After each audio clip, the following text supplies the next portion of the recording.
Shalom Fuse Fam, perkenalin nama gue Franz dari Fuse Verify, dan hari ini gue akan sharing tentang satu tema, yaitu Security in Christ. Sebelum kita bahas lebih jauh lagi, kita berdoa dulu yuk. Bapak, terima kasih Tuhan untuk hari ini, untuk waktu ini ya Tuhan, di mana kami boleh belajar akan kebenaran-Mu ya Tuhan, dan biar Roh Kudus yang memimpin kami, untuk kami boleh belajar lebih dalam lagi ya Tuhan, mengerti akan isi hati-Mu ya Tuhan, melalui kebenaran firman-Mu, dan biar setiap dari kami yang mendengar juga boleh mengerti ya Tuhan akan apa yang Kau ingin sampaikan kepada kami. Kami mau buka hati kami, dan biar Roh Kudus yang memberkati kami ya Tuhan. Dalam nama Tuhan Yesus, saya mengucap syukur, haleluya, amin. Oke, ngomongin tentang security in Christ, gue kan akan ngomong mungkin hal-hal yang sekarang lagi terjadi di sekitar kita. Ya, kita tahu memasuki 2026 itu waktu banyak hal yang terjadi, banyak momen-momen yang mungkin gak mengenakan. Kita tahu sekarang keadaan di dunia itu juga lagi banyak banget terjadi perang, kemudian juga situasi politik juga memanas, dan itu bikin kita makin sulit mendapatkan yang namanya rasa aman. Nah, seringkali kita menaruh apa itu rasa aman itu kepada suatu hal yang kita usahakan. Contoh misalkan dengan kita mencari uang, bekerja dengan jabatan dan penghasilan dan lain sebagainya. Seringkali kita menaruh apa yang kita yakini dan kita percaya itu kepada hal-hal itu, dan itu yang membuat kita merasa aman. Seringkali dengan kita merasa kita punya banyak uang, kita bisa berada dalam suatu jabatan yang tinggi, itu membuat kita akan merasa lebih aman. Tapi justru di sini Tuhan Yesus memberikan contoh dan memberikan teladan yang baik. Dia mengajarkan bahwasanya rasa aman itu bukan berasal dari sekeliling kita, keadaan kita, tapi itu berasal dari Bapa sendiri. Kita mau buka ayatnya dulu yuk, di Yohanes 10 ayat yang 28. Gue akan bacakan buat kita semua. Dan aku memberikan hidup yang kekal kepada mereka, dan mereka pasti tidak akan binasa sampai selama-lamanya. Dan seorang pun tidak akan merebut mereka dari tanganku. Oke, jadi di ayat Yohanes 10 ayat 28 ini, Tuhan Yesus yang ngomong sendiri, dan aku memberikan hidup yang kekal kepada mereka. Mereka itu berarti kita. Dan mereka pasti tidak akan binasa sampai selama-lamanya. Nah, kemudian di ayat yang di kalimat yang belakang ini yang penting, dan seorang pun tidak akan merebut mereka dari tanganku. Nah, ini hal yang sangat pernyataan yang memberikan kita rasa aman yang luar biasa. Di sini Tuhan yang ngomong sendiri, tidak ada seorang pun yang dapat merebut mereka dari tanganku. Dan kalau misalkan teman-teman perhatiin, di ayat yang ini kan ayat yang ke-28.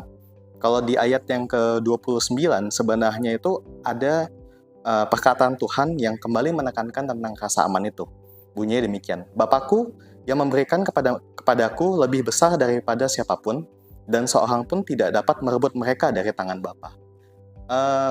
Dalam penulisan Alkitab dan gaya penulisan Alkitab, terutama dalam bahasa Ibrani, bahasa aslinya, kalau ada sebuah kalimat yang disebutkan dua kali atau terjadi sebuah pengulangan dalam sebuah kalimat, itu artinya hal tersebut adalah sesuatu yang penting. Dan penulis pengen kita untuk memperhatikan benar-benar serius bahwasanya apa yang ditulis ini kalau sampai diulang dua kali itu artinya itu sesuatu yang penting. Dan di sini Tuhan Yesus yang ngomong sendiri bahwasanya tidak ada seorang pun yang dapat merebut mereka dari tanganku, di ayat 28 dan di ayat 29, dan seorang pun tidak dapat merebut mereka dari tangan Bapa. Artinya ada pengulangan di mana Tuhan Yesus menjelaskan bahwasanya rasa aman itu berasal dari Dia, berasal dari Tuhan Yesus. Dan nggak cukup dari Tuhan Yesus saja, bahkan dibilang tidak dapat merebut mereka dari tangan Bapa. Artinya bahwasanya rasa aman yang sejati itu berasal dari Dia, dan nggak cuma dari Tuhan aja, tapi berasal dari Bapa juga. Artinya ada double protection yang Tuhan katakan kepada kita. Ada keamanan ganda yang Tuhan janjikan kepada kita. Dan ini janjinya Tuhan. Ini pernyataannya Tuhan. Dan ini kita harus yakini. Dan ini yang membuat kita harus sadar bahwasannya rasa aman itu yang benar-benar sejati itu berasal dari Tuhan. Setiap hal yang kita yakini di dalam dunia ini semuanya bersifat sementara. Dan rasa aman yang Tuhan berikan ini sifatnya kekal. Dan ini yang Tuhan selalu ingatkan kepada kita melalui firman-Nya. Dan ini menyatakan juga bahwasanya tidak ada satu hal pun di luar itu yang dapat merebut kita dari tangan Bapa. Artinya nggak ada hal eksternal lain seperti iblis maupun dunia yang dapat merebut kita dari tangan Bapa. Artinya kita aman dalam perlindungan Tuhan Yesus dan Allah Bapa. Dan ini yang Tuhan Yesus janjikan kepada kita. Kemudian poin yang kedua adalah safe in his hand, artinya aman di dalam tangannya. Balik lagi, kita biasa merasa aman akan sesuatu yang kita percaya. Pertanyaannya, kita mau naruh rasa percaya kita di mana? Dan itu akan menentukan apakah kita akan merasa aman dari sana. Dan ketika kita mau mencoba untuk memiliki rasa aman, artinya kita harus percaya akan suatu hal. Dan dalam hal ini kita akan percaya dengan Tuhan, yaitu dengan kedaulatannya, dengan janjinya, dengan apa yang dikatakan dalam firman Tuhan. Itu yang harus kita yakini. Mungkin sulit bagi kita untuk sekedar mendengar dan percaya. Seperti Tuhan bilang, kayak mungkin gampang buat kita ketika kita melihat dan kita percaya. Tapi ketika kita melihat sesuatu yang nggak kelihatan dan kita disuruh untuk percaya, di situ iman kita justru teruji. Di situ justru iman kita dikuatkan, iman kita berkembang, iman kita tumbuh. Dan ini membuktikan ketika kita bisa percaya tanpa melihat, di situ Tuhan bilang diberkatilah orang yang percaya tidak melihat namun percaya. Artinya di sini kita dituntut untuk belajar, dituntut untuk bertumbuh, menumbuhkan rasa iman kita kepada Tuhan. Dan begitu mulai dari pengenalan itu kita akan belajar bahwasanya di dalam Yesus ada yang namanya rasa aman yang sejati. Dan kita juga yakini walaupun mungkin kita nggak paham tentang rencana Tuhan, tapi yang kita yakini adalah pada akhirnya ketika kita sudah melewati masalah itu, kita sudah melewati pergumulan itu, kita yakin dan percaya ada Tuhan yang turut bekerja di dalam setiap masalah kita. Roma 8 ayat 28 berkata Allah turut bekerja, dan kita bilang kita tahu sekarang saat ini ketika kita sudah melewati semua masalah itu, kita sadar bahwasanya Tuhan tuh turut bekerja bersama dengan kita. Untuk apa? Mendatangkan kebaikan bagi kita sendiri. Dan yang terakhir, poin yang terakhir adalah living in quiet assurance. Hidup dalam rasa aman, hidup dalam jaminan rasa aman itu tersendiri. Kita tahu tokoh Alkitab yaitu Raja Daud. Kita tahu kitab yang terkenal yaitu kitab Mazmur, dan sebagian besar itu ditulis oleh Raja Daud sendiri. Dan banyak dari bagian dari Mazmur Daud itu ditulis ketika Raja Daud berada dalam situasi yang tidak aman. Seringkali ketika Raja Daud dalam pelarian, ketika dia dikejar oleh Raja Saul ataupun dikejar oleh anaknya sendiri Absalom, justru di situ di dalam pelarian dia, justru dia membuat sebuah mazmur yang sangat indah. Dan dia berkata, aku bisa tidur tenang di dalam naungannya Tuhan. Aku bisa tidur tenang, aku bisa beristirahat di dalam kehadirannya Tuhan. Artinya, Raja Daud sendiri pun menyadari rasa aman yang dia punya itu bukan berasal dari status dia sebagai seorang raja, bukan dari keadaan dia yang berada di istana, tapi justru ketika dalam kondisi yang tidak mudah, dalam kondisi yang sulit, justru Raja Daud menyadari bahwasanya keamanannya itu berasal dari Tuhan Yesus sendiri.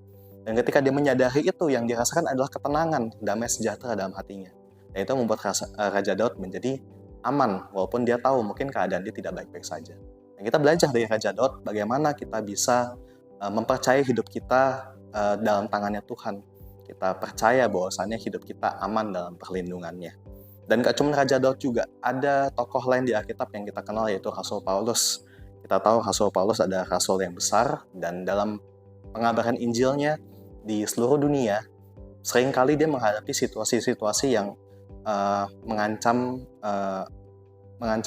nyawanya, dan ini membuat dia hampir mati beberapa kali. Tapi justru di saat momen-momen itu, justru dia melihat bagaimana kuasa Tuhan yang menjaga dia dalam pelayanannya. Tapi apa sih yang membuat Rasul Paulus begitu yakin, begitu percaya bahwasannya hidupnya itu akan aman, walaupun dalam perjalanannya, dalam misinya dalam memberitakan Injil itu banyak terjadi hal-hal yang tidak mengenakan. Yang pertama, karena Rasul Paulus meyakini bahwa panggilannya itu berasal dari Tuhan. Panggilan sejati di mana dia bertemu dengan Tuhan di tengah jalan menuju Damaskus. Di situ dia melihat bagaimana Tuhan benar-benar menampakkan diri kepada dirinya. Dan ketika dari situ dia percaya bahwasanya panggilan sejatinya itu adalah untuk memberitakan Injil. Kemudian adalah Rasul Paulus menganggap hidupnya itu sepenuhnya milik Tuhan. Bahkan dia berkata seperti ini, bagiku hidup adalah untuk melayani Tuhan, dan mati itu ada sebuah keuntungan. Nah, artinya di sini Rasul Paulus menganggap hidupnya ini bukan milik dia, tapi miliknya Tuhan. Dan walaupun nyawanya dia itu hilang daripadanya, yang diyakini adalah ketika dia mati, dia bersama dengan Tuhan Yesus. Artinya, Rasul Paulus percaya apapun yang dilakukan, selama dia melakukan untuk Tuhan, selama dia melakukan misinya dan pelayanannya, dia yakin dan percaya Tuhan akan melindungi dia sesuai dengan waktunya Tuhan. Kemudian Rasul Paulus juga merasakan sendiri kehadiran Tuhan di dalam pelayanannya. Ya, ada beberapa momen di mana Rasul Paulus berkali-kali hampir mati, baik dari orang-orang yang ingin membunuhnya ataupun bencana alam ataupun banyak kecelakaan yang terjadi. Tapi Tuhan selalu menolongnya dan Tuhan selalu menjaganya dimanapun dia berada. Dan yang terakhir, Rasul Paulus mengerti bahwasanya nilai Injil yang dipelajari itu lebih berharga dan lebih besar daripada hidupnya sendiri. Dan rasa aman Paulus itu muncul dari pengenalan dia dan pengalamannya sendiri bersama dengan Tuhan. Rasa aman atau security, safety, itu muncul dari rasa percaya kita. Dan rasa percaya kita itu muncul yang dari namanya pengenalan. Semakin kita mengenal, semakin kita percaya dan semakin kita merasa aman. Dan Rasul Paulus pun berkata demikian. Di Filipi 3 ayat yang ke-8 dia bahkan bilang, malahan segala sesuatu kuanggap rugi karena pengenalan akan Kristus Yesus Tuhanku lebih mulia daripada semuanya. Oleh karena dialah aku telah melepaskan semuanya itu dan menganggapnya sampah supaya aku memperoleh Kristus. Artinya gak ada satupun dari diri Paulus yang dia mau pertahankan setelah dia belajar mengenal siapa Tuhannya, setelah dia belajar mengenal siapa Yesus. Dan ketika dia menyadari bahwa Yesus adalah segalanya dalam kehidupannya, dia melepas semua yang ada pada dirinya. Kita tahu Rasul Paulus itu rasul yang besar. Bahkan sebelum dia bertobat, kita tahu dia itu adalah orang pintar, dia mengerti Injil, dia mengerti Taurat. Tapi semua status yang ada padanya dilepas. Semua dilepas demi apa? Demi dia bisa mengabarkan Injil. Artinya tidak ada satupun yang ditahan, tidak ada satupun yang dijaga oleh Paulus. Semuanya hanya demi Yesus. Dan artinya rasa aman itu muncul ketika kita belajar mengenal yang namanya Tuhan dan ketika kita percaya kepada Tuhan. Ketika kita semakin percaya kepada Tuhan, yakin dan percaya, rasa aman itu akan muncul dan itu akan memberikan kita damai sejahtera.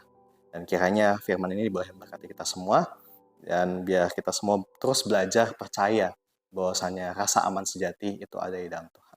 Terima kasih, God bless you. Thank you.